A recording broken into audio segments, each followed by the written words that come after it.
Laura Vance stood in the rain, clutching a plastic bag of clothes, watching the tail lights of her husband's Porsche fade into the distance. Adrian wasn't just leaving. He was erasing 20 years of marriage for a woman half his age, leaving Laura with nothing but debt and a broken lease. He told her she was expired goods. He told her she would never amount to anything without him. He was wrong. 3 weeks later, a single phone call changed everything. A secret inheritance. A staggering $100 million. And when Laura announced her celebratory trip, she didn't just book a flight. She booked a revenge that the entire world, and especially Adrian, would never forget. Buckle up. This is the story of how the discarded wife became the queen of the chessboard. The foyer of the pristine colonial house in Greenwich, Connecticut, smelled of lemon polish and impending doom. Laura stood by the erratic ticking of the grandfather clock, her hands trembling slightly as she smoothed the fabric of her worn cardigan. It was a Tuesday usually reserved for grocery shopping and the bridge club, but today the air felt heavy, charged with static electricity that made the fine hairs on her arms stand up. Adrian came down the stairs. He didn't look like a man about to destroy a life. He looked impeccable in his charcoal suit, the one Laura had picked out for him last Christmas. He checked his Rolex, a gift for their 20th anniversary, and sighed a sound of impatience rather than regret.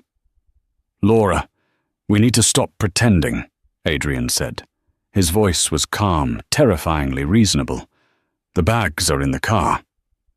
"Whose bags?" Laura asked, though she knew. She felt the answer in the pit of her stomach, a cold stone dropping into a deep well. "Yours," Adrian replied, finally meeting her eyes. His gaze was devoid of warmth. It was the look a CEO gives a redundant employee. "I've booked you a suite at the Motel 6 off the interstate for 3 nights. After that, you'll need to make your own arrangements." Laura laughed, a brittle, sharp sound. "This is a joke. You're stressed about the merger. I'll make tea." "It's not the merger, Laura. It's Chloe." The name hung in the air like toxic smoke. Chloe, his personal assistant. The one with the gel manicures and the laugh that sounded like wind chimes. Laura had hosted her for Christmas dinner last year. She had complimented Chloe's earrings. "She's pregnant," Adrian added, delivering the final blow with surgical precision. "And she needs this house. We need this house. It's a better environment for a child." I helped buy this house," Laura whispered. "My salary paid the down payment when you were still a junior associate." Adrian adjusted his cufflinks. "And my salary paid for the renovations, the taxes, the cars, and your lifestyle for the last 15 years since you quit working. My lawyers have looked over the prenup, Laura. You get the jewelry and the Camry. Everything else is tied up in trusts you can't touch. It's ironclad." He walked past her, opening the heavy oak door. The rain was coming down in sheets, blurring the manicured lawn. A silver Audi pulled into the driveway behind Adrian's Porsche. The window rolled down and Chloe's face appeared. She wasn't gloating. She looked bored, checking her phone, waiting for the nuisance to be removed. "Adrian, please," Laura said, her pride disintegrating. "You can't just throw me out. I have nowhere to go. My mother is in the nursing home. I have $42 in my checking account." "Then you better start budgeting," Adrian said. He reached into his pocket and pulled out a single key, the key to the 2014 Camry, parked on the street. He dropped it on the hallway table. "Goodbye, Laura. Don't make a scene. It's embarrassing." He stepped out into the rain, not looking back. He got into the Porsche. Chloe honked the horn of the Audi, a short, cheerful beep, and they drove off in tandem, a convoy of betrayal. Laura stood in the open doorway, the rain soaking the hem of her skirt. She looked at the marble floors she had scrubbed, the walls she had painted. She walked to the table, picked up the car key, and felt a strange sensation. It wasn't sadness anymore. It was a cold, hard clarity. She walked out to the Camry. It wouldn't start at first. She had to turn the key 3 times. As the engine sputtered to life, she looked back at the house one last time. "Enjoy it while you can, Adrian," she whispered to the windshield. The Motel 6 was exactly as promised, beige smelling of stale cigarettes and industrial cleaner. Laura sat on the edge of the bed, staring at the textured ceiling. The reality of her situation was a physical weight on her chest. For the first week, she operated on autopilot. She found a job at a local diner, the Greasy Spoon, wiping tables and serving coffee to truckers who called her sweetheart and tipped in quarters. It was a far cry from the charity galas and country club luncheons of her former life. Her friends, the wives of Adrian's business partners, had vanished. Margot, her closest confidant for a decade, had sent a single text. "It's complicated, Laura. Adrian is a major investor in Bob's firm. We have to be careful. Best of luck." Blocked. Laura was truly alone. She slept in her clothes to save on heating the room when she eventually moved into a basement studio apartment 3 weeks later. It was a damp, windowless box in the bad part of Bridgeport. The shower dripped constantly, a rhythmic reminder of her weeping bank account. One evening, while scrubbing a particularly stubborn stain of ketchup off a counter at the diner, her phone buzzed. It was an unknown number. Laura wiped her hands on her apron and answered, expecting a debt collector. Adrian had cancelled her credit cards, but somehow bills from the joint account were still finding her. "Is this Mrs. Laura Thorne?" a voice asked. It was deep, gravelly, and unmistakably British. "I use my maiden name now. Laura Bennett," she said, her voice tired. "If this is about the MasterCard bill I told the bank."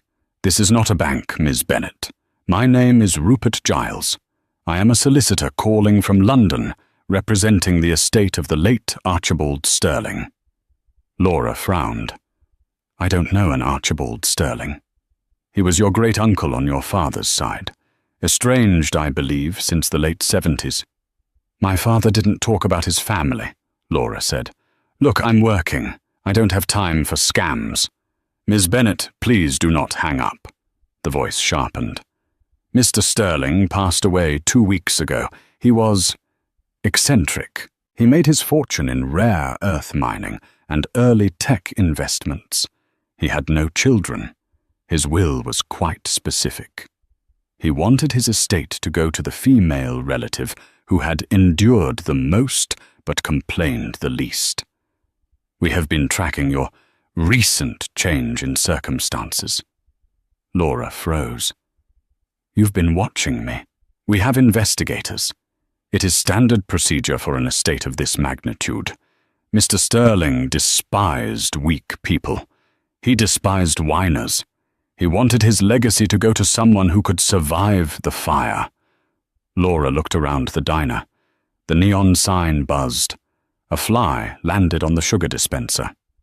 And, Rupert Giles paused. "We believe you fit the criteria. We need you to come to the consulate in New York tomorrow morning. Bring your identification." "I can't. I have a shift." "Miss Bennett," Giles said, his voice dropping to a whisper, "I strongly suggest you quit your shift.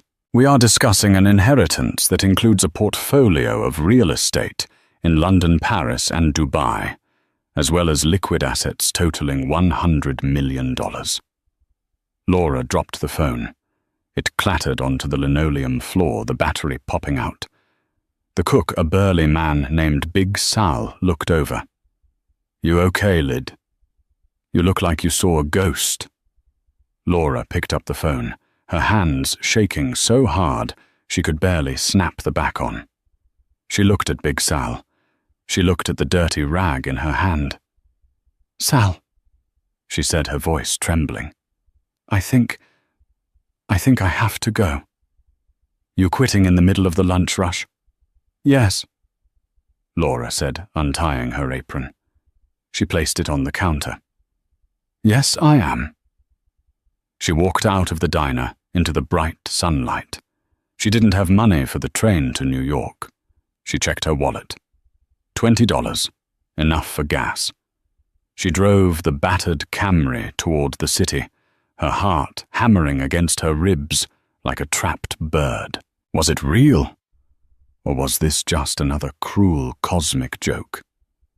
When she arrived at the address, a towering glass skyscraper in Manhattan, she felt woefully underdressed in her thrift store slacks and scuffed loafers.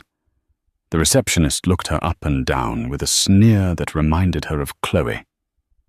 "Name, Laura Bennett. I'm here to see Mr. Giles." The receptionist tapped a manicured nail on the keyboard. Her eyes widened slightly.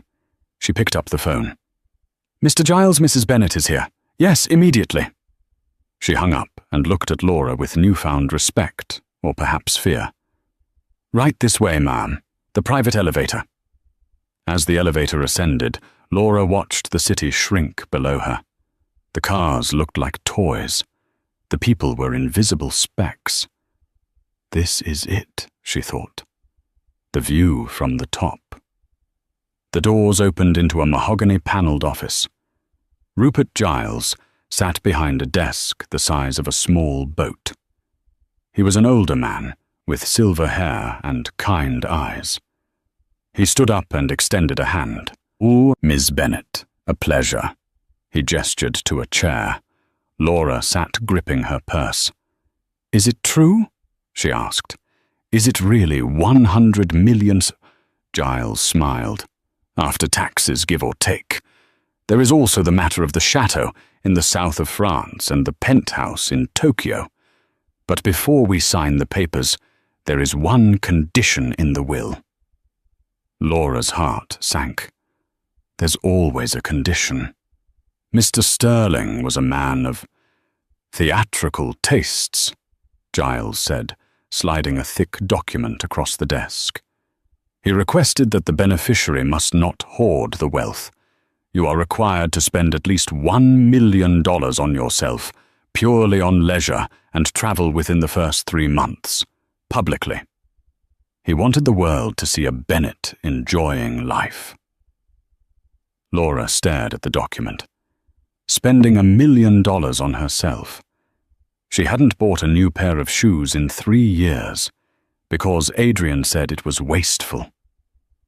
"I think," Laura said, a slow smile spreading across her face. "I can manage that. I can." "Excellent," Giles said. "Now let's discuss the announcement. You see, under the terms, the transfer of funds becomes official only after a public declaration of your intent to travel. A press release, if you will." Laura thought of Adrian.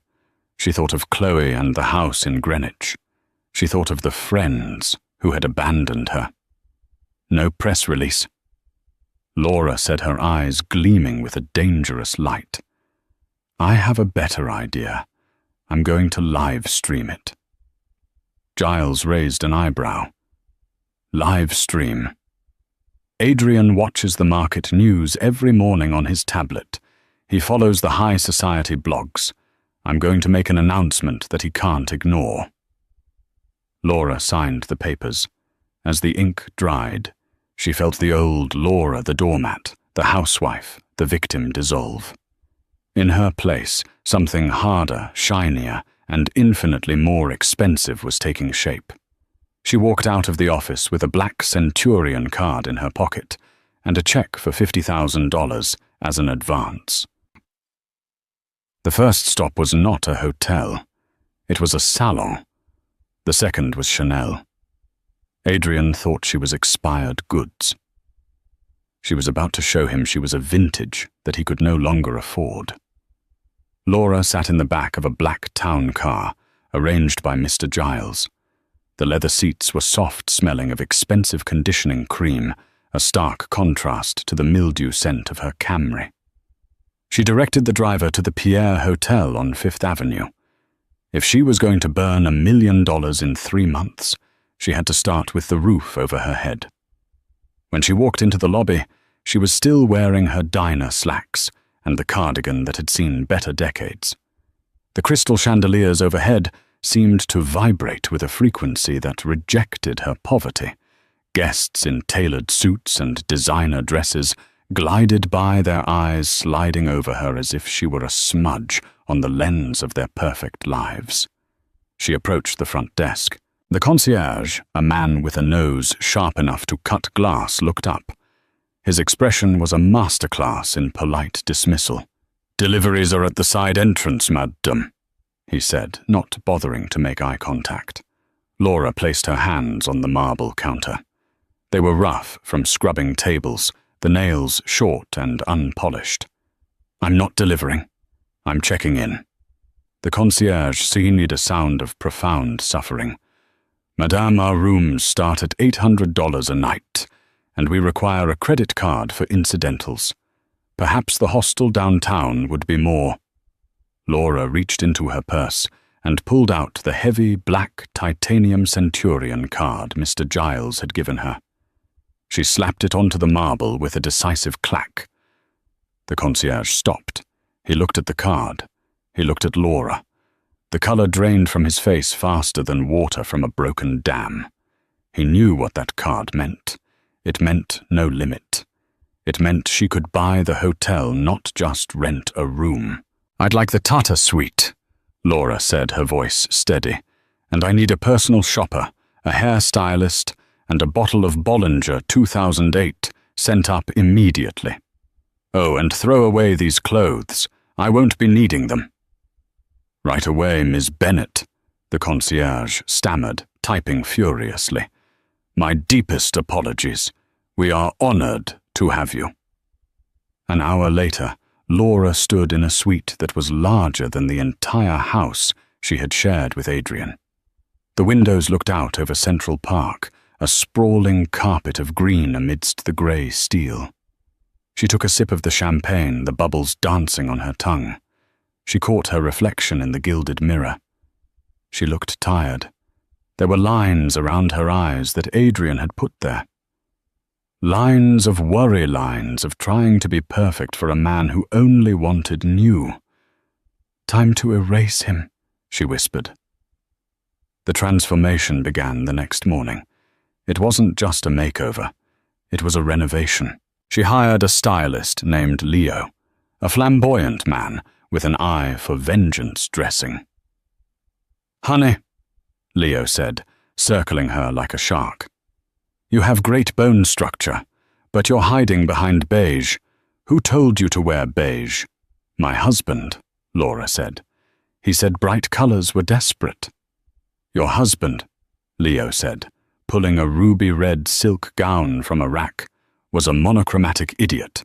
We are going to make you burn his retinas." For 3 days, Laura underwent a metamorphosis. Her hair, dull and grey-streaked, was cut into a sharp, chic bob and dyed a rich, warm chestnut.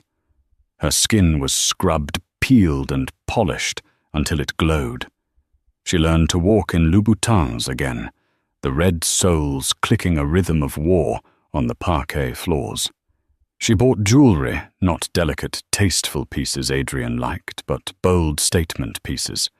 A sapphire necklace that cost more than Adrian's Porsche. A diamond cuff that felt like armor. But the most important purchase wasn't clothing. It was a digital strategy. Mr. Giles had suggested a public announcement, but Laura wanted a weapon. She hired a social media team, 2 young women named Sasha and Jen, who knew exactly how to weaponize envy. "We don't just say you're rich," Sasha explained, tapping on her tablet. "We show the glow up. We create a narrative. You're the phoenix rising. The internet loves a comeback story, especially one involving a cheating ex." "No names," Laura warned. "I don't want to get sued." "We don't need names," Jen smirked. "We just need the vibe. We'll launch the account thefirstwife_unbound. It's mysterious, it's classy, and it's going to drive him in. By Friday, Laura was ready. She looked in the mirror. The woman staring back wasn't the sad housewife who had been dumped in the rain. This woman looked powerful, dangerous. She picked up her new phone. It was time to go live. Adrian sat in the corner booth of Le Jardin, the most expensive French restaurant in Greenwich. Across from him, Chloe was complaining about the texture of her escargot. "It's just too rubbery, Artie," she whined, poking the snail with her fork. "And this wine I asked for. The 15, not the 16. You know I get a headache from bad vintages." Adrian massaged his temples. It had been a month since he kicked Laura out. He thought he would feel liberated. Instead, he felt exhausted. Chloe was high maintenance in a way Laura never was. Laura anticipated his needs. Chloe created new ones. The house was a mess because Chloe refused to clean, and they were between housekeepers. He missed his ironed shirts. He missed the quiet. He checked his phone, a habit he couldn't break. He wanted to check the stock market, but a notification from a business associate popped up. "Jerry, have you seen this? It's trending on Twitter. Isn't this your ex?" Adrian frowned. "Laura. Trending impossible. Laura didn't even have a Facebook account." He tapped the link. It opened a live stream on Instagram. The viewer count was climbing rapidly. 10,000, 15,000, 20,000. The video showed a woman sitting on a balcony with the Manhattan skyline glittering behind her. She was wearing a red dress that looked like liquid fire. She held a glass of champagne. She looked stunning. Adrian squinted. It couldn't be. The hair was different. The posture was regal. But the eyes, those were Laura's eyes. "What are you watching?" Chloe asked, leaning over. "Quiet," Adrian snapped. On the screen, Laura smiled. It wasn't a nice smile. It was the smile of a court that had just eaten the canary and the canary's entire family. "Good evening." Laura's voice came through the phone speakers, smooth and rich. "For those of you who don't know me, my name is Laura. A month ago, I was told that I was expired goods. I was told that at 45, my life was over. I was traded in for a newer model." Chloe gasped. "Is she talking about me?" "I was left with nothing," Laura continued, swirling her drink. "But the universe has a funny way of balancing the scales. You see, I recently came into a significant inheritance, $100 million to be exact." Adrian choked on his water. He coughed violently, attracting the attention of the waiter. $100 million, and, Laura said, leaning into the camera, "I've decided that saving is for people who are afraid of the future. I'm not afraid anymore. I'm celebrating my freedom. Tomorrow I embark on a trip, the no budget, no baggage tour." She held up a stack of plane tickets. First-class tickets. First stop Paris, staying at the Ritz, then the Maldives, then Tokyo. I'm going to eat at the restaurants my ex-husband said were too expensive. I'm going to wear the clothes he said were too flashy. And I'm going to document every single second of it right here. She paused, and for a second, she looked directly into the lens. Adrian felt like she was looking right through the screen into his soul. "So to the man who thought I was worthless," Laura raised her glass, "thank you. You set me free. And to the woman who took him, you can keep him. I can afford better." The stream ended. The restaurant was silent. Adrian stared at the black screen of his phone. His hand was shaking. $100 million. He did the math in his head instantly. If they were still married, if he hadn't finalized the divorce papers, technically they were separated, not divorced.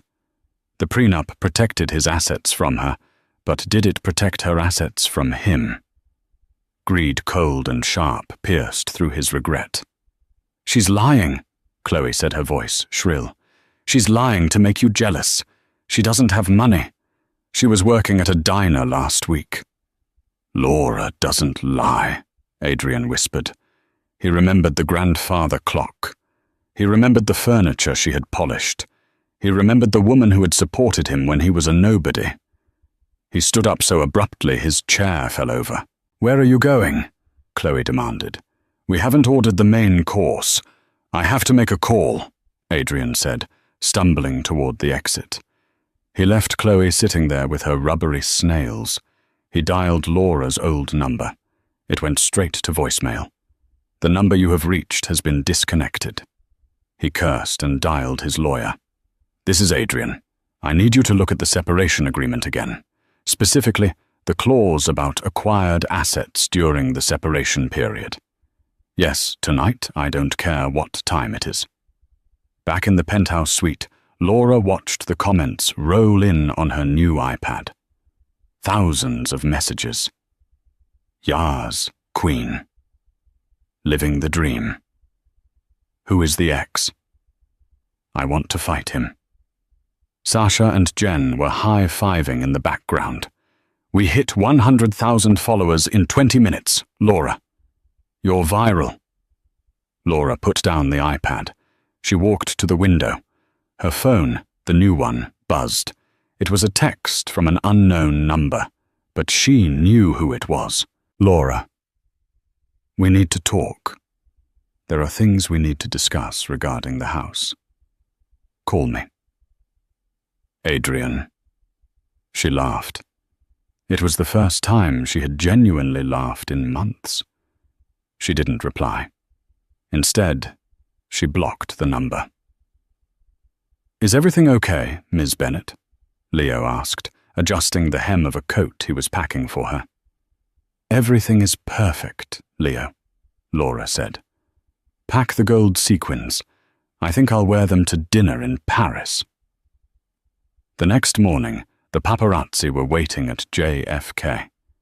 They snapped photos of Laura as she stepped out of the limousine wearing oversized sunglasses and a trench coat that cost more than a Honda Civic. She didn't speak to them, only offered a mysterious smile. As the plane lifted off, banking over the Atlantic, Laura looked down at the shrinking coastline. Somewhere down there, Adrian was scrambling. Somewhere down there, he was realizing that he had thrown away a winning lottery ticket. But this trip wasn't about him anymore. It was about finding the Laura who had been lost for 20 years. However, Laura didn't know that Adrian wasn't just calling lawyers. He was desperate, and a desperate man does dangerous things. As she sipped champagne at 30,000 feet, Adrian was booking a flight to Paris on a credit card he couldn't pay off, convinced he could charm his way back into her bank account. The chase was on. Paris in October was a symphony of grey skies and golden leaves, but for Laura Bennett, it looked like victory. She stood on the balcony of the Coco Chanel suite at the Ritz Paris, watching the Place Vendôme below. The air smelled of roasted chestnuts and expensive exhaust fumes. She took a sip of her espresso. It was strong, bitter, and perfect. In her old life, she drank instant coffee because Adrian complained that Nespresso pods were an unnecessary luxury. Now she had a butler named Jean-Luc, who anticipated her caffeine needs before she even opened her eyes. Her phone on the bistro table pinged relentlessly. Her follower count had exploded to 3 million. every photo she posted a croissant at Café de Flore, a shopping bag from Hermès, a sunset over the Seine, was dissected by thousands of strangers. They called her the Revenge Queen. They called Adrian the fumble of the century. But Laura wasn't just here to take photos. She was here to learn who she was when she wasn't someone's wife. Madame, Jean-Luc's voice was soft at the door. Your guest has arrived. Laura turned. Send him in. A man walked in. He wasn't a date. He was better. His name was Henri Leclerc, one of the most vicious shark lawyers in France, recommended by Mr. Giles. He was 60, impeccably dressed in navy wool, with eyes that looked like they could appraise a diamond or a soul in seconds. Mrs. Bennet, Henri said, bowing slightly over her hand. Mr. Giles tells me we have a pest control problem. Laura smiled. You could say that. My ex-husband landed at Charles de Gaulle Airport 2 hours ago. He's staying at a budget hotel in the 10th arrondissement. My security team flagged his passport entry. Henri sat down, crossing his legs elegantly. The 10th is charmingly rustic. I assume he is here to contest the assets. He thinks he can charm me, Laura said, walking back to the view. Or threaten me. He doesn't know about the trust structure yet. He thinks this is all just cash sitting in a joint account he can access. Men like that never read the fine print until the gavel bangs, Henri mused. So what is the plan, a restraining order? No. Laura said, her eyes cold. A restraining order is a piece of paper. I want a public humiliation. He loves an audience, I'll give him one. Adrian Preston was not having a good time in Paris. His credit cards were maxed out. He had managed to scrape together enough cash for a flight and a sordid little hotel room that smelled of damp carpet. He hadn't slept in 24 hours. His suit was wrinkled. He hadn't shaved. He sat on the edge of the lumpy bed, staring at his phone. Laura's latest post was a location tag, Le Jules Verne Eiffel Tower. Dinner with a view. Dinner, Adrian muttered. She's spending my money on dinner. In his mind, it was still his money. It didn't matter that she inherited it. They were married. New York was an equitable distribution state, or so he desperately hoped, ignoring the fact that inheritances were usually separate property. He had convinced himself that if he could just talk to her, just look her in the eye, he could break her. Laura was weak. Laura needed him. She had never pumped her own gas until 10 years ago. She would crumble. He checked his reflection in the cracked mirror. He splashed cold water on his face. Pull it together, Adrian. You're the closer. You close deals. He left the hotel and hailed a taxi. The driver looked at his rumpled suit with disdain. Tour Eiffel, Adrian barked, and step on it. The restaurant Le Jules Verne floated inside the Eiffel Tower, a beacon of gastronomy high above the city. The views were breathtaking. The atmosphere hushed and reverent. Laura sat at the prime table by the window. She was wearing a dress of midnight blue velvet that hugged her new curves, wearing the sapphire necklace she had bought in New York. Across from her sat Henri, posing as a mysterious suitor. They weren't eating. They were waiting. He's in the elevator, Laura said, glancing at the text from her security detail, stationed in the lobby.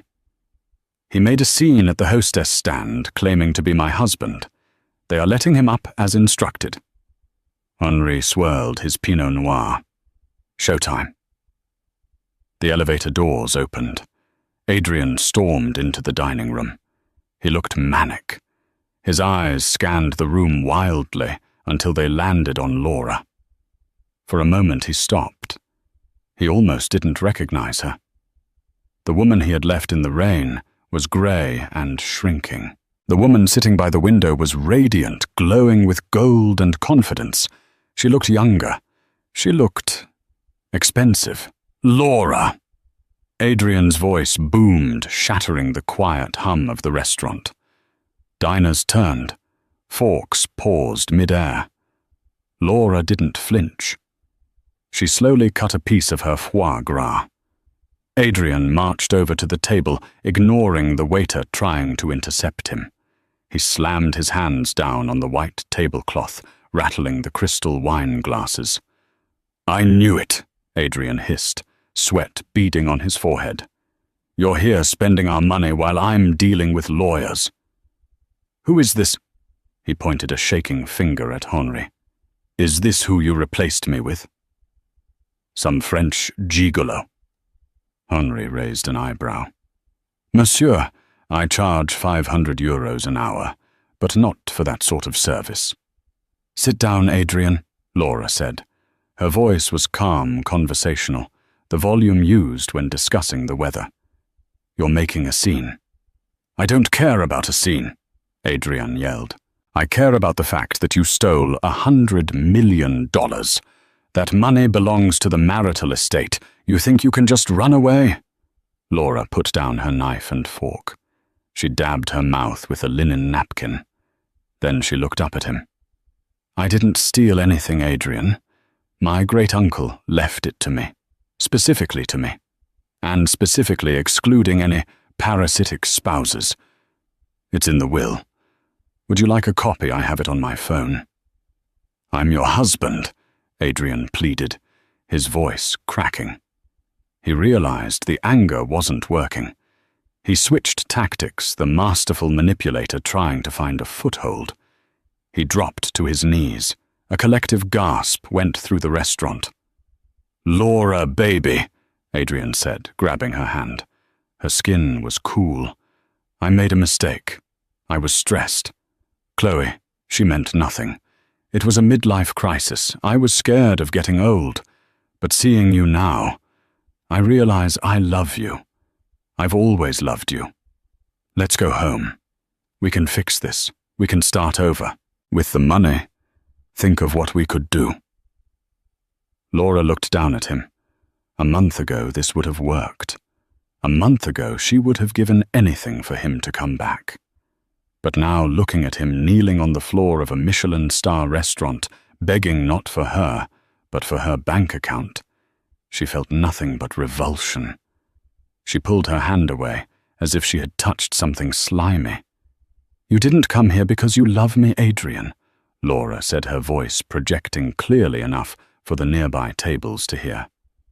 "You came here because Chloe is high maintenance, and you're broke. You came here because you realized the expired goods are worth more than you'll ever earn in 10 lifetimes." "Laura, please!" "Jean-Luc," Laura called out. From the shadows, 2 large men in suits stepped forward. They weren't waiters. "Escort my ex-husband out," Laura said. "And Adrian, I've cancelled your return ticket. The one you booked on my old credit card number. I flagged it as fraud an hour ago. You might want to start swimming."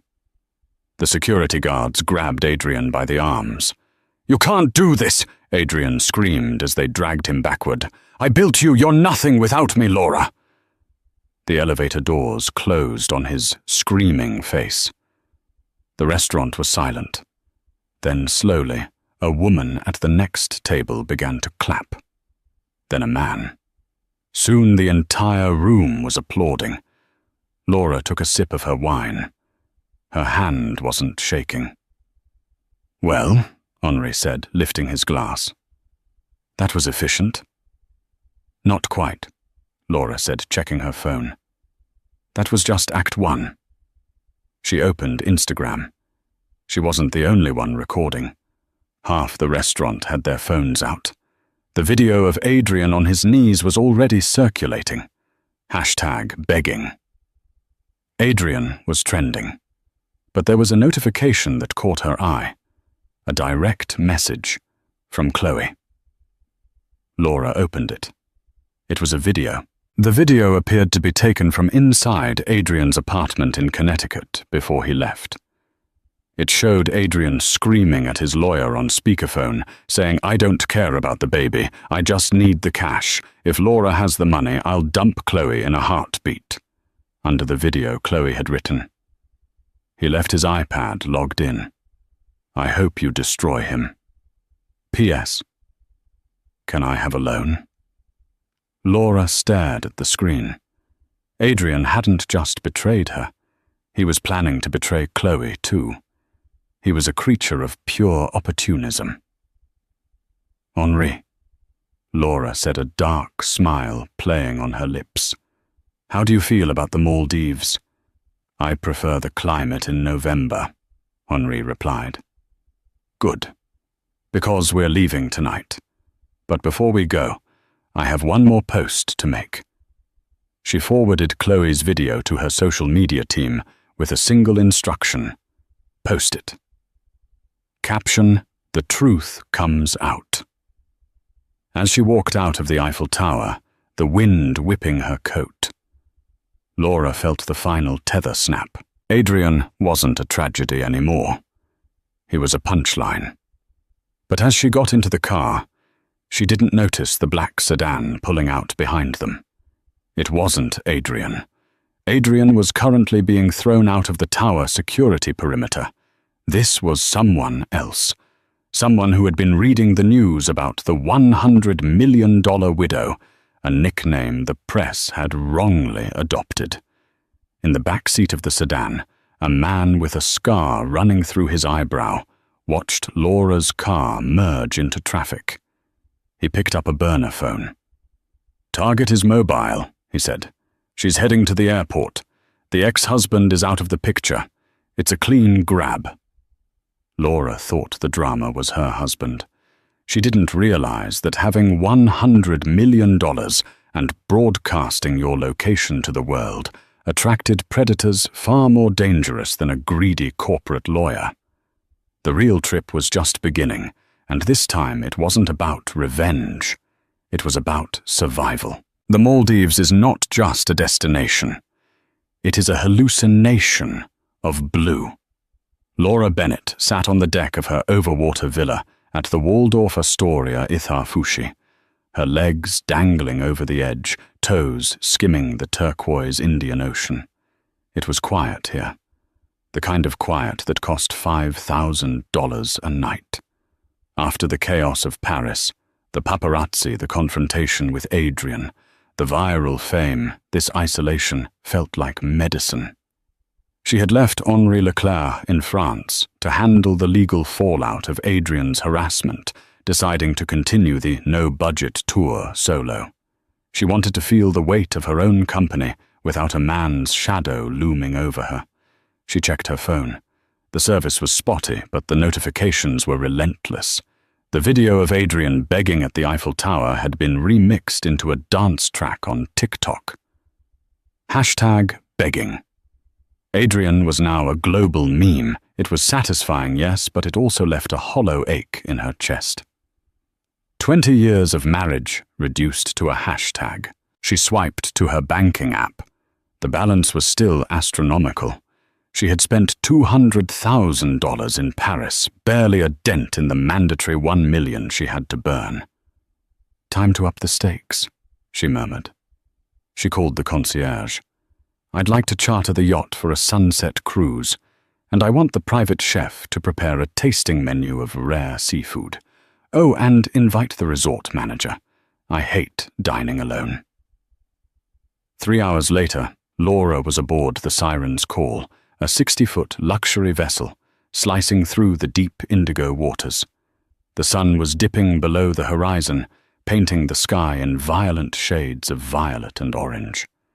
The champagne was cold, the breeze was warm. But something was wrong. The crew was new. The concierge had mentioned the usual captain, a jovial man named Captain Ahmed, was out sick. The replacement, a man with a thick scar running through his left eyebrow, who introduced himself as Kael, had eyes that didn't smile. He watched Laura with the intensity of a hawk circling a field mouse. Laura took a sip of her drink, her instincts pricking. Living with Adrian, a man who lied as easily as he breathed, had sharpened her intuition. She noticed Kyle texting on a satellite phone, his back turned to her. She noticed the deckhand locking the cabin door from the outside. "Captain," Laura called out, her voice steady. "I think I've seen enough. Let's head back." Kyle turned. He didn't move toward the wheel. He walked toward her. "We aren't going back yet, Mrs. Bennet. We have a detour." Laura stood up, gripping the railing. "Excuse me. You posted your itinerary on Instagram." Kyle said, his voice flat. "You told the world you were alone. You told the world you have access to millions. Did you think no one was watching through?" The other deckhand, a burly man with a tattoo on his neck, stepped forward, holding a length of zip ties. Terror, cold and sharp, washed over her. This wasn't a bad date or a legal dispute. This was a kidnapping. They were going to take her to some uninhabited atoll, drain her accounts, and leave her for the crabs. Laura's mind raced. She looked at the water. Too far to swim. She looked at the satellite phone on the table. Out of reach. She looked at Kyle. "How much?" Kyle paused. "What? How much are they paying you?" Laura asked, channeling the icy demeanor of a CEO. She forced herself to sit back down and cross her legs, despite every nerve in her body screaming to run. "Whoever hired you, or if you're doing this freelance, what's the payout? 5 million, 10? "Shut up," the deckhand spat. "Grab her." "I'll give you 20 million, Laura said. The number hung in the salt air. Kyle stopped the deckhand with a raised hand. "You're bluffing. I have a black Centurion card in my purse and a satellite banking fob that allows transfers up to 50 million instantly," Laura lied smoothly. The limit was actually lower, but they didn't know that. "I can transfer it to a crypto wallet right now. No tracing. No police. You drop me off at the next island, and you retire. Or you can kidnap me, deal with the international manhunt that my lawyers will launch in about 2 hours when I miss my check-in, and spend the rest of your life looking over your shoulder." Kyle looked at the deckhand. Greed warred with suspicion in his eyes. "Show me," Kyle said. Laura reached into her purse slowly. She pulled out the phone. "I need the Wi-Fi password for the boat's satellite link." Kyle gave it to her. He watched the screen as she logged into the Swiss bank portal. He saw the balance. $99,450,000. His eyes widened. 20 million, Laura repeated. "Right now, if you turn this boat around." Kyle licked his lips. "Do it." Laura began typing, but she wasn't entering a crypto address. She was typing a message to the emergency contact number Henri Leclerc had programmed into her phone for extreme contingencies. SOS, yacht sirens call, hostage, coordinates attached. She hit send. "It's processing," she said, looking up. "The signal is slow." "Hurry up," Kyle growled, stepping closer. Suddenly, a low hum vibrated in the air. It grew louder, a thumping rhythm that shook the champagne flutes. Kyle looked up.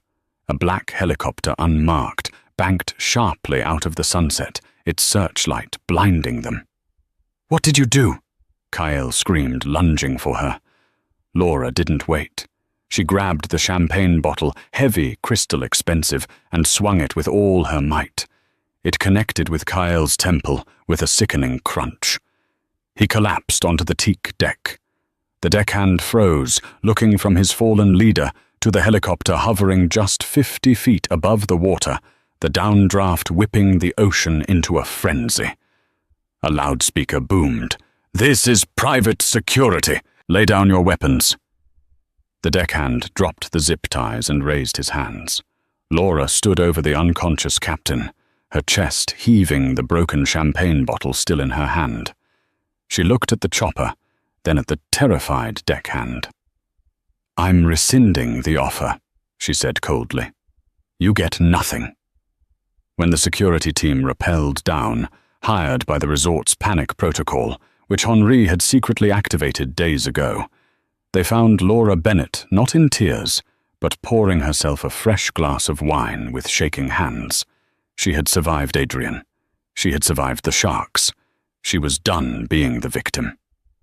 "Get me off this boat," she told the lead commando. "I have a flight to catch. Tokyo is waiting."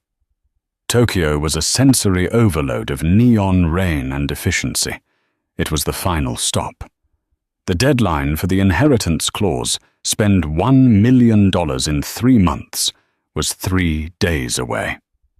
Laura had spent heavily, but she was still short by $200,000. She checked into the Aman Tokyo, a sanctuary of stone and silence high above the chaotic city.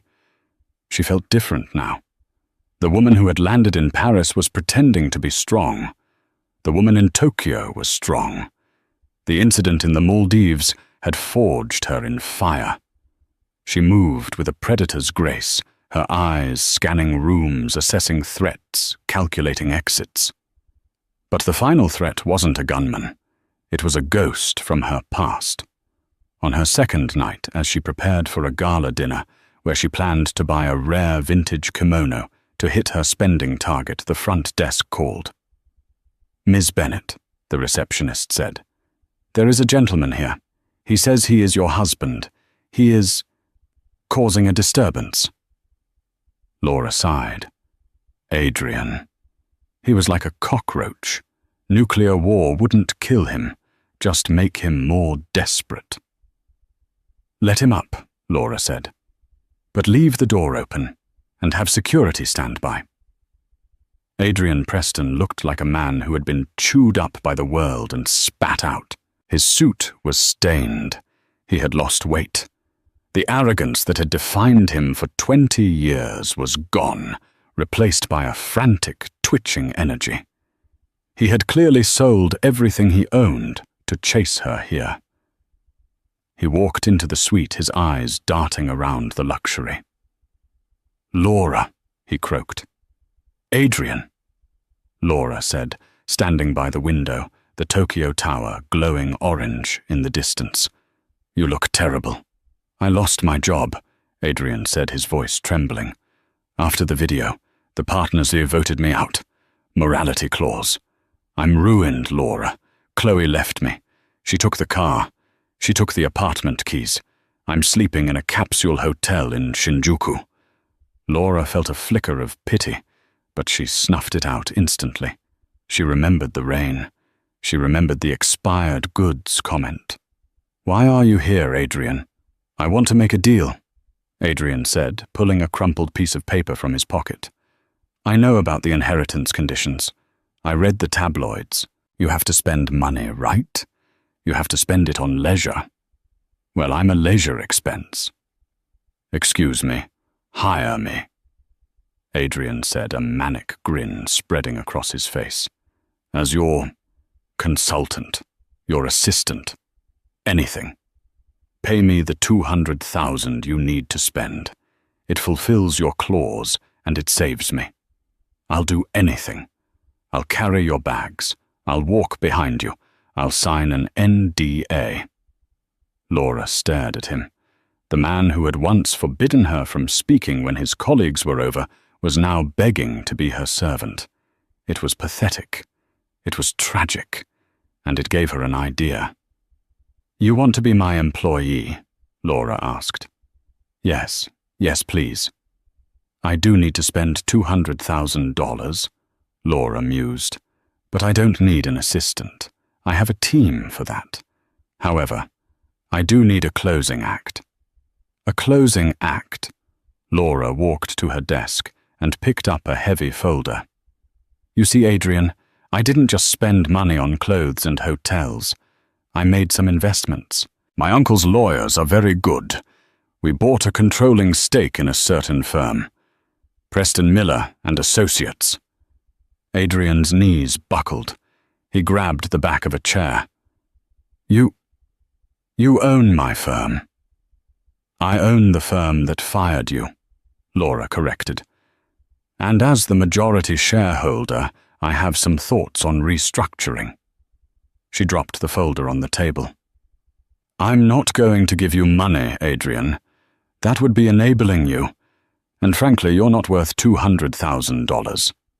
Adrian slumped. "Then what? Why did you let me up here?" "To give you this," Laura said, sliding a single envelope across the table. Adrian opened it. It was a plane ticket. Economy class. One way. To Ohio. "Ohio," Adrian whispered. "My mother's nursing home is there," Laura said softly. "The one you said was too expensive to visit. The one you tried to move her out of to save money. I've paid for her care for the next 10 years. Your job, Adrian, if you want to avoid me suing you for the alimony fraud you committed during our separation, is to go there. You are going to visit her every Sunday. You are going to bring her flowers, and you are going to listen to her stories.